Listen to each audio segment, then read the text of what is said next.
Diffraction.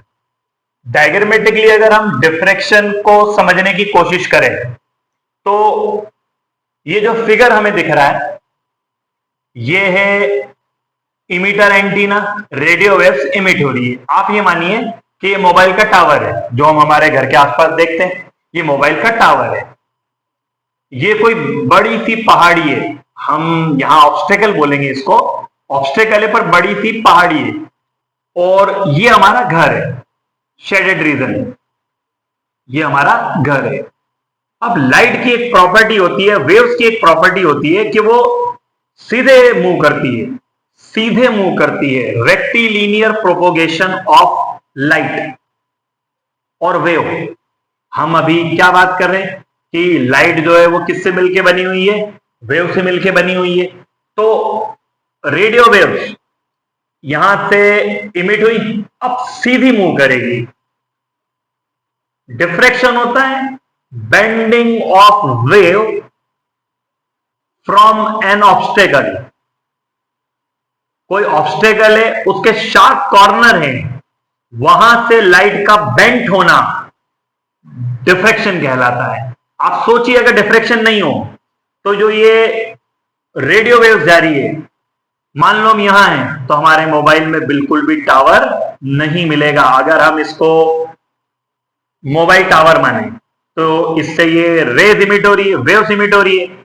यहां अगर हम हैं, अगर ये ऑब्स्टेकल है तो यहां बिल्कुल भी नेटवर्क नहीं मिलना चाहिए। लेकिन एक्चुअल में होता क्या है, ये सेम फिगर है, वेव जो है, जो ऑब्स्टेकल था उसके शार्प कॉर्नर से क्या हो गई, बेंट हो गई, मुड़ गई। तो आपके जो ये घर दिख रहा है वहां भी ये वेव पहुंच पा रही है। मतलब यहां भी अगर हमारे पास कोई मोबाइल है तो वो क्या करेगा, वर्क करेगा।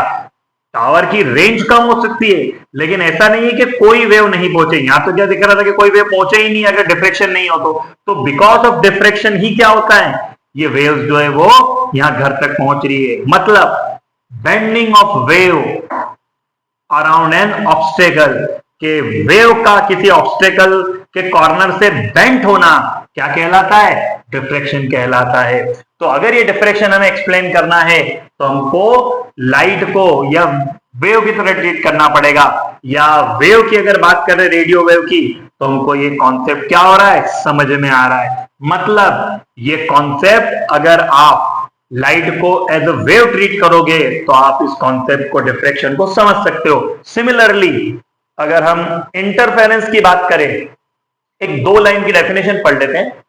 व्हेन टू लाइट वेव, दो light waves nearly equal amplitude, जिनका एम्पलीट्यूड नियरली इक्वल होगा बट ऑफ सेम फ्रीक्वेंसी, लेकिन उनकी फ्रीक्वेंसी सेम होगी। प्रोपोगेट मतलब आगे बढ़ना, साइमल्टेनियसली मतलब एक साथ, इन द सेम डायरेक्शन, एक ही डायरेक्शन में, in a medium. The intensity of light is different at different points of medium. कहीं पे मैक्सिमम होगी, कहीं पे मिनिमम होगी, वो मैं आपको डायग्रामेटिकली अभी एक्सप्लेन करूंगा।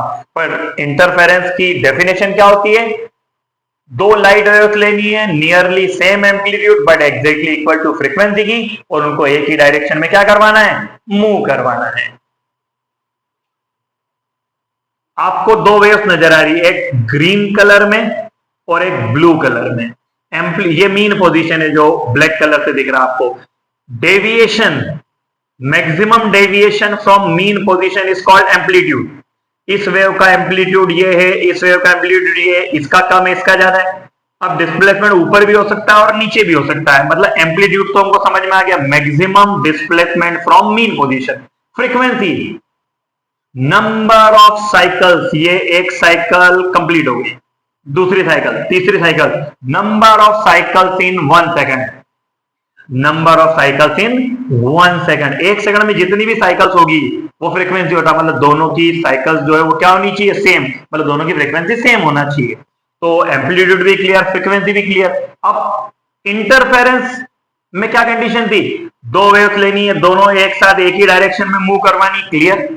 अब इंटरफेरेंस दो टाइप का होता है। इसके पहले आपको एक कॉन्सेप्ट और पता होना चाहिए कि वेव के इस पार्ट को ट्रांसवर्स वेव बोले अगर हम, वेव्स भी दो टाइप की होती है, ट्रांसवर्स और लॉन्गिट्यूडनल। ये ट्रांसवर्स वेव है, तो ट्रांसवर्स वेव के इस पार्ट को क्रेस्ट बोलते हैं और इस पार्ट को ट्रफ बोलते हैं। Crest trough, crest trough, crest trough.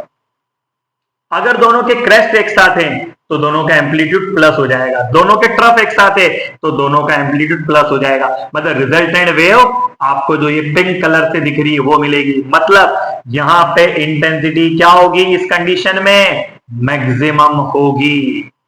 अब डिस्ट्रक्टिव इंटरफेरेंस में क्या होता है, एक वेव का क्रेस्ट दूसरे के ट्रफ साथ साथ होते हैं, इसका क्रेस्ट इसका ट्रफ, तो दोनों के एम्पलीट्यूड अपोजिट डायरेक्शन में तो एक दूसरे को क्या कर देंगे, कैंसल आउट कर देंगे। रिजल्टेंट आपको सिर्फ ये लाइन मिलेगी। मतलब इस केस में लाइट की इंटेंसिटी क्या होगी, मिनिमम होगी, और इस केस में क्या होगी, मैक्सिमम होगी।